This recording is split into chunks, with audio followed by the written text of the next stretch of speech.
You have any idea how hard it was to bite my tongue and not show like emotion? Like I didn't even react to this video. I was just watching you guys.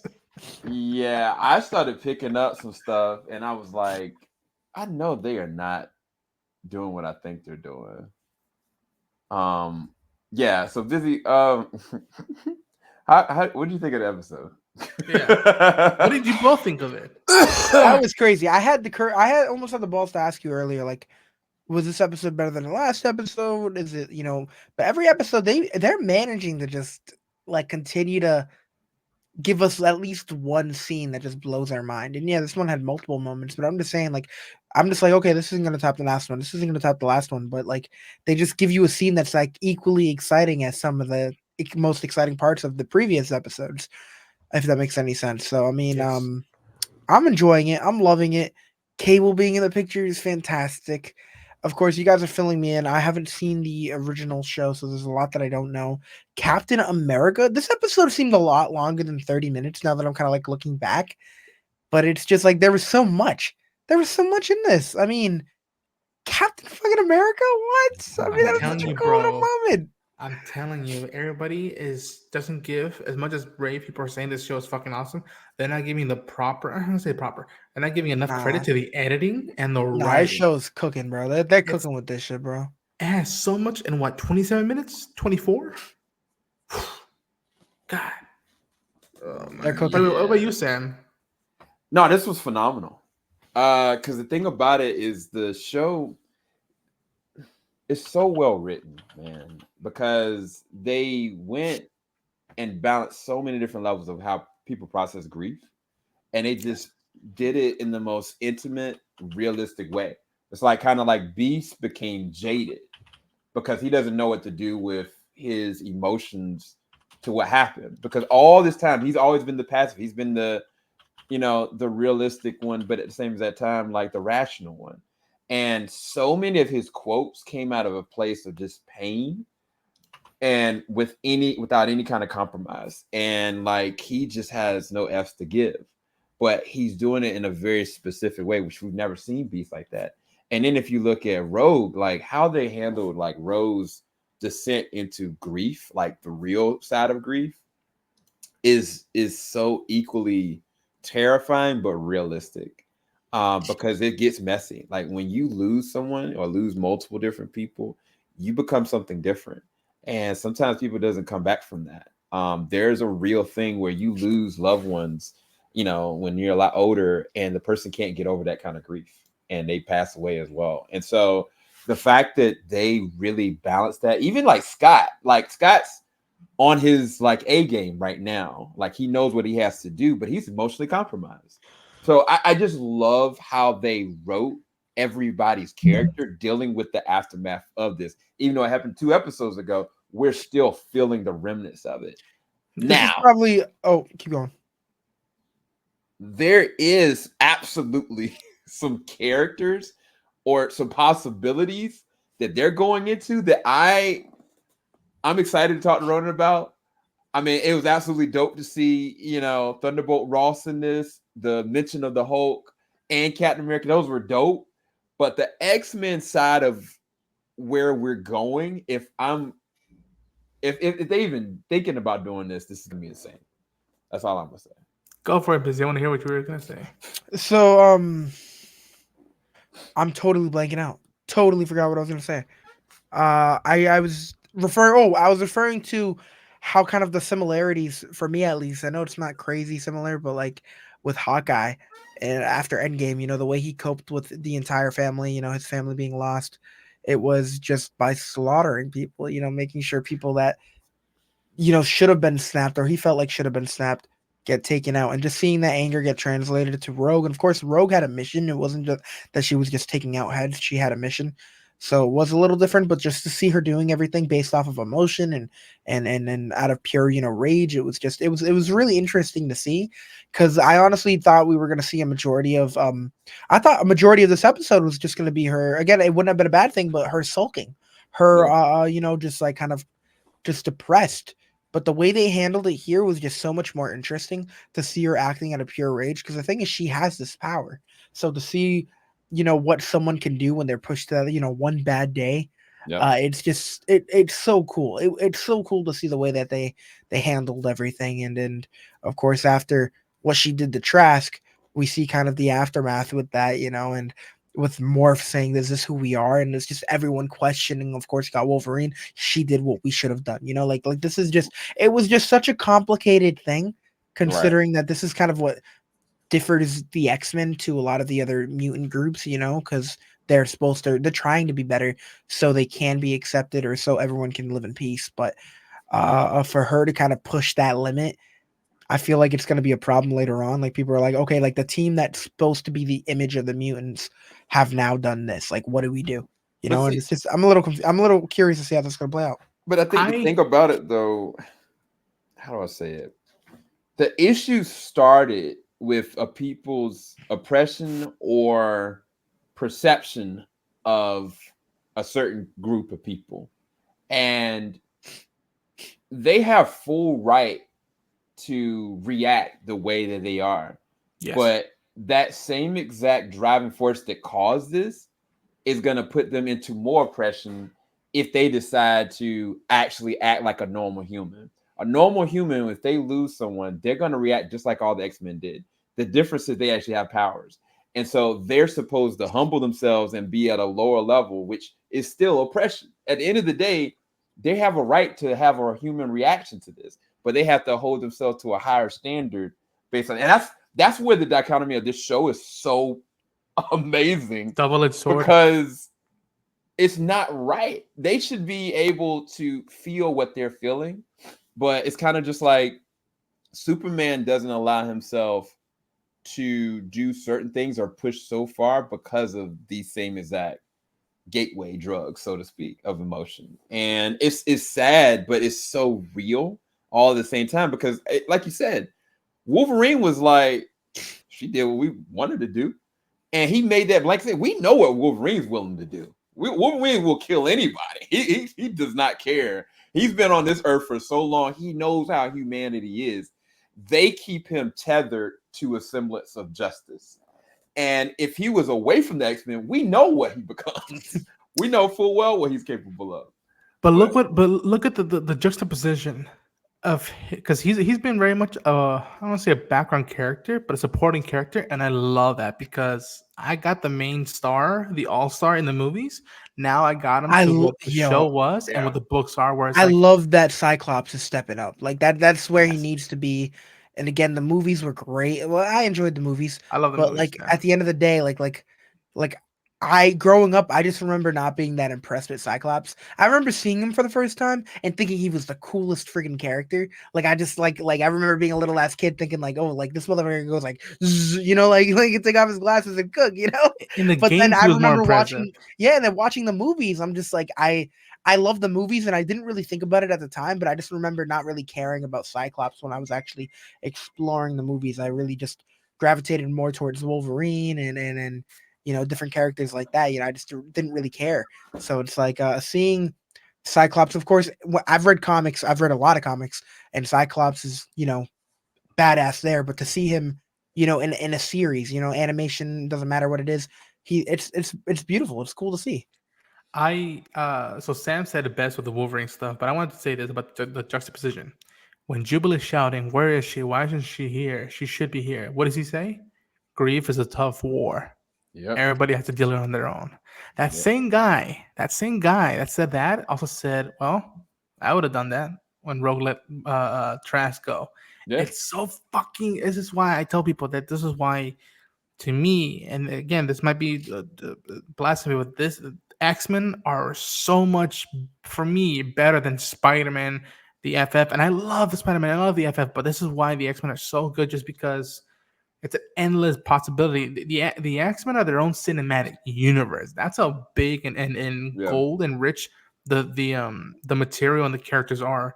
And I want to just point some stuff out because you just put up on Cyclops. What did he say when he had his argument with the president afterwards? He said, "I got relaxed too much. Never again." Who else said that? Magneto. Yeah. So what does that mean? Does it mean he's going down that road of like, and imagine that the guy who goes as angry as Magneto is, but is disciplined, like Xavier. Yeah. That is OP stuff right there. Yeah. I think the thing I love about this show is that it's preparing us for a world like on the live action standpoint where we can see the X-Men be the X-Men. Like people will get to remember like these are the X-Men that you should respect and know. Because at the end of the day, you said it best, Ronin. Like Spider-Man has a choice to show people who he is, right? All these other superheroes, like some of them, of course, Captain America, he's giving out his identity, but everybody else, they can go home, they can cover it up, so to speak. They're literally born into this and judged based off of just their existence. I can imagine you growing up being a mutant. You don't want to be an X-Men, right? Like you just want to exist. And it's kind of like you have to conform to one direction. Either you go and you join this gang or you join that gang. Because no matter what, if you don't have a side, if you don't have a people's, then you have nothing. Because at the end of the day, they're not going to accept you. And I think that is a very fascinating, dangerous thing that people are even dealing with present day, unfortunately. And even that connection, and again, I'm not saying, and I just want to make the record, I love the Spider-Man. It's just, to me, X-Men has been the reason why I connected with Marvel and DC in general, whatnot. But like you said about how they're just like humans, but they have powers now. What have we learned from Marvel? With great power comes great responsibility. And it's a double-edged sword. What Cyclops said when he lashed out in that interview was right. May have been the wrong thing to say it, but he's true. That like, thankfully they're not humans, because if they were, they'd be dead already. If it wasn't for them putting themselves on the line, they'd be dead by now. Yep. I think I said it, or somebody said it, about how Cyclops was probably more badass in the video games than in the movies. I also like to point out that if you look back, and I didn't catch it instantly, I just thought it was just cool and badass, rogue, looking hot, and all that stuff. But if you look at the animation, when she goes into the base, someone pointed up, and I want to shout out Koi Jandro because he pointed out first, and then I looked into it. I'm like, oh my gosh! Apparently, they used similar styles or animation of how they did Rogue in the video games. Her combo moves were the exact, almost similar things to the animation. And apparently, people have gone back and look at Cyclops did the exact same thing in the video games as he did when he helped out Roberto in the first episode. Wow. So the people making these shows are like us. Like if we got hired, it's like, okay, we got to dive into history, read all the books, play all the video games, and then just go to work. It's a lot of callbacks, because even the guy, this executive producer and the person that got removed, he even said like, yeah, when Storm had her moment, that's a direct reference from Man of Steel, like First Flight. And I was like, yes. you understood the assignment and you gave us something. Now some people got a little upset about that because they got their feelings about whatever, but I was like, it's not about the person, it's about the content. At the end of the day. Visual. Was it a dope moment? Yes. And seeing Rogue like that, she's always been the chill one. Like she's so powerful, but yet she's got like an emotion to her, and I've never seen her that blindly mad. I don't know what she's capable of, because I never thought she'd be capable of just letting somebody she killed him basically. It's like she basically was like, no, he's dead. Like that was literally a kill switch. Like as soon as he's still died, alive. that was that. No, you literally heard the dent into the car and then the car alarm go off. Yeah, but did he want that? Who not did he Trask. want that? Sinister wanted Trask that. wanted to evolve, be like, let's push them to the edge and break them from the inside. And now I get to go Super Saiyan.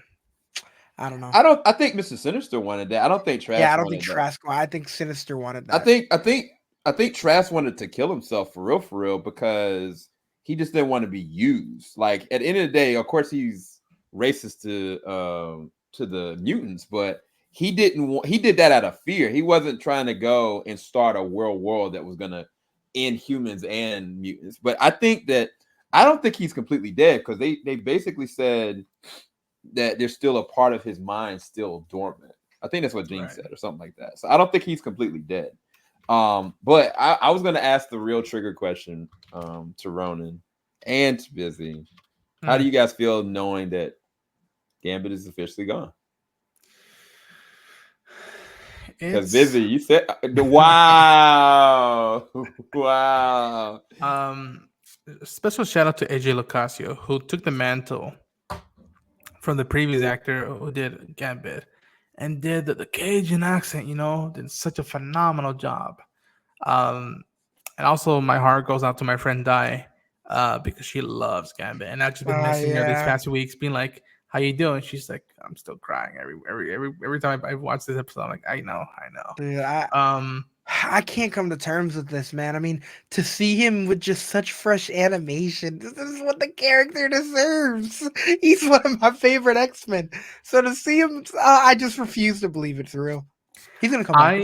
I'm gonna say this. Wow, you're if this is it. Dang. Shut up. This is it. What a beautiful way. Yes, beautiful and tragic way to go. Like that means that this shit is about something. This show, the writing, these characters are about something. If this is it, but I also want to highlight something that Gene said in this episode. So many past, so many futures. Right. And I think that's where this is gonna. I've been saying it since the last 2 episodes. This is gonna tie back into the MCU. This is all gonna go towards a multiverse situation. Whatever happens is still gonna lay an interesting foundation. And I think that they're gonna. I really do think that they're gonna use Deadpool in some capacity to interconnect the idea of these specific worlds. Now, deviating from all that. I'm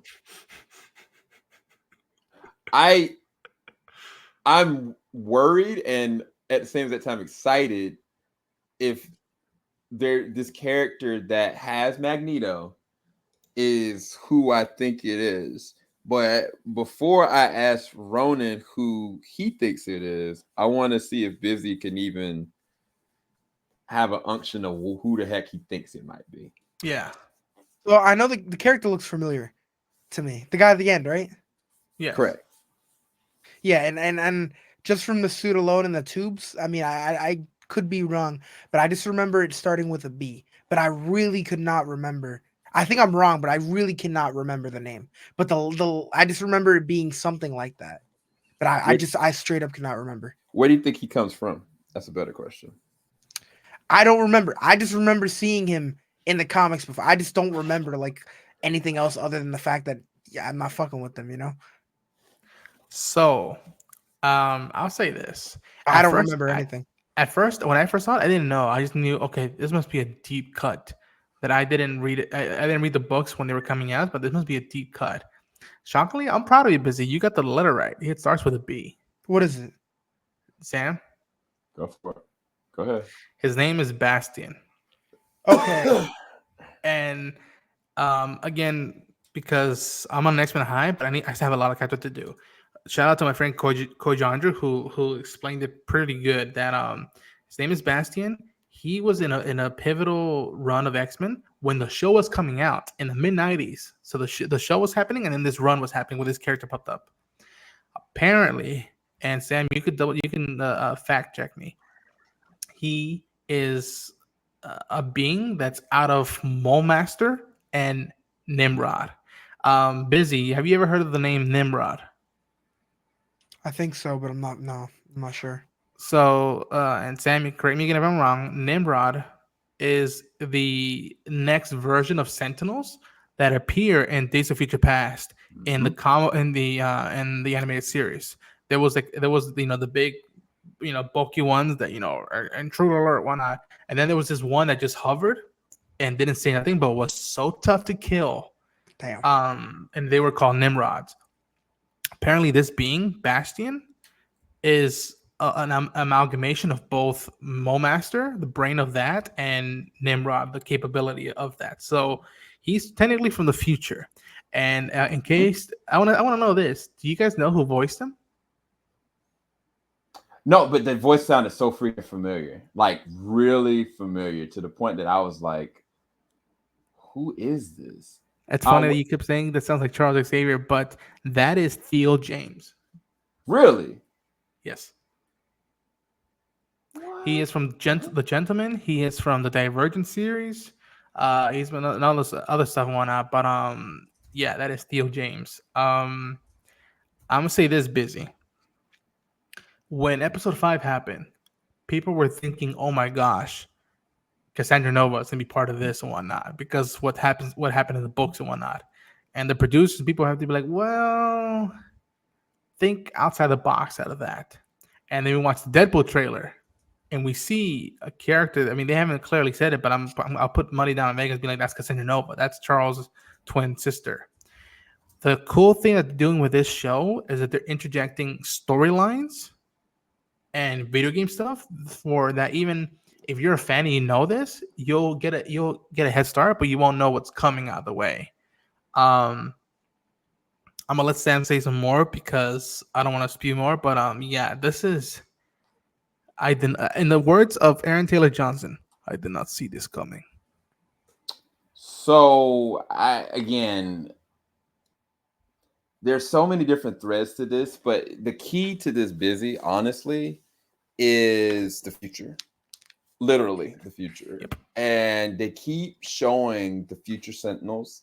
If you remember the older series, they were very prevalent when the virus was running amok, because it was basically Storm, Wolverine, and of course Bishop and Cable.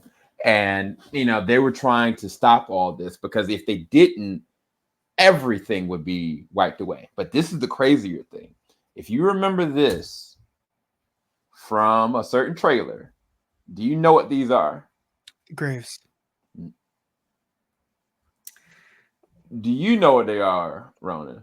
So Busy, they're for me, they're an homage to Graves, but they look very similar to the designs of the Days of Future Past movie Sentinels dropships. But they look too small to be those. I mean, photography, lens, whatnot. I don't know. I get what you're saying. I think it's both things, but I immediately thought of that first, and then I realized, oh wow, they did something similar to that lineup in the books, in the comics. But fun enough, this is those are visually from the movie version. Yep. And just to be clear, the movies have not done the Sentinels right at all, and I'm still waiting for that, motherfuckers. But that is, I would put money down Vegas. That's from the movies Sentinel program. And so my head went, if they're going with his character direction and we're going with the Sentinel route, there's interconnectivity here.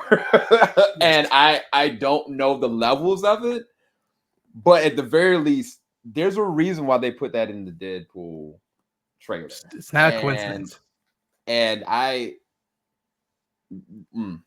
it's weird, bro. It's so freaking weird. And the other thing about it is there's also something Mr. Sinister is trying to do, and it's all tied to DNA. And if they're going down that whole route as well, we may get like a very super being mutant that I hope happens, but I'm terrified of the ramifications of it. Yes. Yeah. I'm gonna say this also, because we have a photo of Emma Frost there on the side. A cool thing, Busy. And again, for anybody who hasn't read these storyline books, you might want to pause and come back and pick up these books. But it's part of the storyline. It's part of what they're doing. That's what people were freaking out about Cassandra Nova appearing in X-Men 97, because Genosha, the giant kaiju Sentinel, Momaster Sentinel, it's all from her run, from the Grant Morrison New X-Men run, where she appears. Another thing that is connected to that run is Emma. As I'm not mistaken, it's the first time she got another mutation, which is another idea that Grant Morrison introduced to the X-Men, second mutation. Right. That it's not just one power, that eventually you get another power. In the movies, they combine them both, where they gave it to Jenner Jones or wherever that lovely lady was in First Class. But her getting the diamonds power, that's from the books. That's the second mutation wave. That's another storyline. So these motherfuckers are on comic book crack, because I'm telling you, they're mixing storylines. They are freaking, and it's just cooking. Like, and what did we say about the Deadpool and Wolverine trailer? It's like, all right, they brought in Cassandra Nova from the new X-Men run, but this looks like Mad Max. This looks like Old Man Logan. Right. Like, it's not a coincidence that like this It's can't be not a busy. coincidence. I would be shocked. I would be very shocked if this movie if the movie lands, if this show lands, and it didn't talk. If at one point they're like, okay, who are you using? Who are you using? Okay, that's what we're gonna use, and that's how we're gonna go about our ways. Like Yeah, maybe they learned a lesson from WandaVision and in the WandaVision. Multiverse of Yep, that's Madness. it. That's it. That's exactly what I was gonna bring up because I don't know if you know about it, Busy, but basically WandaVision had their own narrative and everything was going on. But then when Doctor Strange was going on, they didn't talk. They just did their own thing, which is why you see a different Wanda in WandaVision than you do in Doctor Strange, Multiverse of Madness. It didn't her progression we didn't fit logically with how her emotional up and down went through WandaVision. I It mean, was at a the end lot of more. WandaVision, wasn't the post credit scene her going through the book? Yes, but But it it's wasn't. It's the character motivations just didn't line up because the actual creators never conversated at all. no. I don't know. All I know is that the post credit scene literally showed her kind of relapsing with the book. She was supposed to go full Scarlet Witch, but motivation wise, it felt like a reset. It felt like if someone said, "Oh, all my save data from my first run on this video game, they just delete it. We're gonna go back and do it again."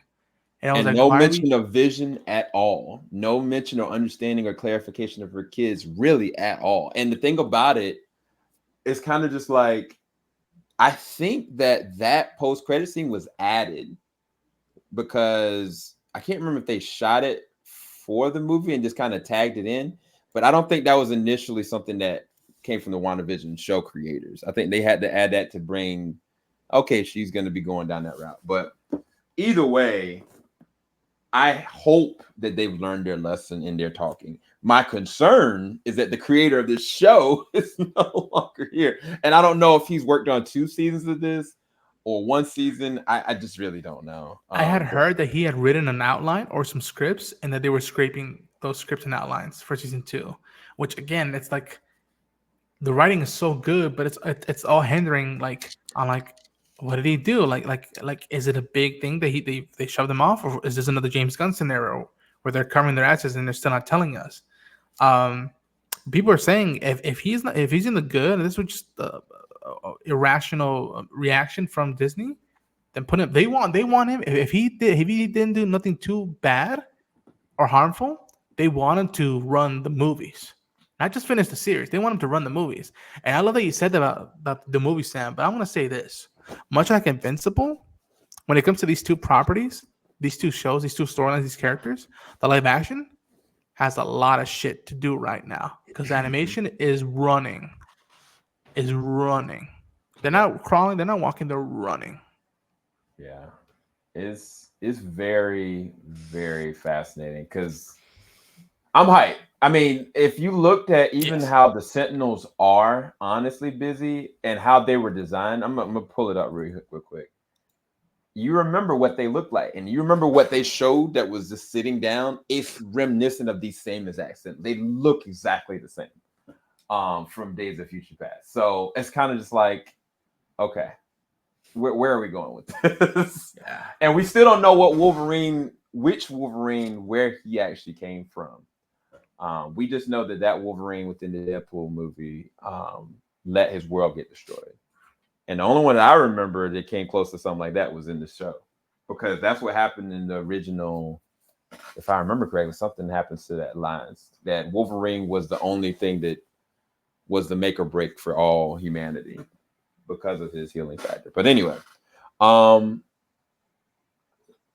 this was a dope episode. They keep raising the bar. We got a freaking Quicksilver who just morph randomly doing it. So yeah, I love this. I love that you brought it up, Busy, about the scenes. Like to me, the scene of Dia de los Muertos, it's among my top 5 scenes of this show thus far.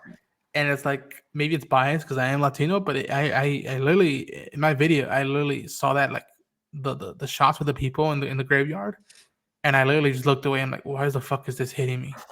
Why is this hitting me right now? And Kurt's shout out to Adrian. I think who his name is, the voice actor who does Kurt Wagner, Nightcrawler. We don't deserve Nightcrawler. This motherfucker's dialogue should be on a T-shirt. It should be law. It is. This guy is so good. Oh, Yeah. it's heartbreaking. Yeah, all I know, man. Look, y'all got all these gosh darn steel books coming out for all these movies and shows that I could care less about. You better, you better pay what you owe, Santa. Give us a gosh darn box set for this, I'll pre-order and right now. tag on the original series as well. Give us Yes. steel books for that gosh darn joint. Yes. I'm gonna call it a spade. Make it 4K too. Yeah. Anyway, all right. What we rating this, guys? Because Bizzy's about to pass out. Another A. Another A. The A of spades. The A of spades. Hell yeah. You could find me at Bizzy Braun, Bizzy Reactions on Instagram. And yeah. Yeah. You Wow. can find me at Ronin Chain. Sometimes I'm hanging out at his channel. Sometimes he's hanging out on my channel. Sometimes we're all hanging out at Sam's channel. So yeah. At the same time. Multiverse.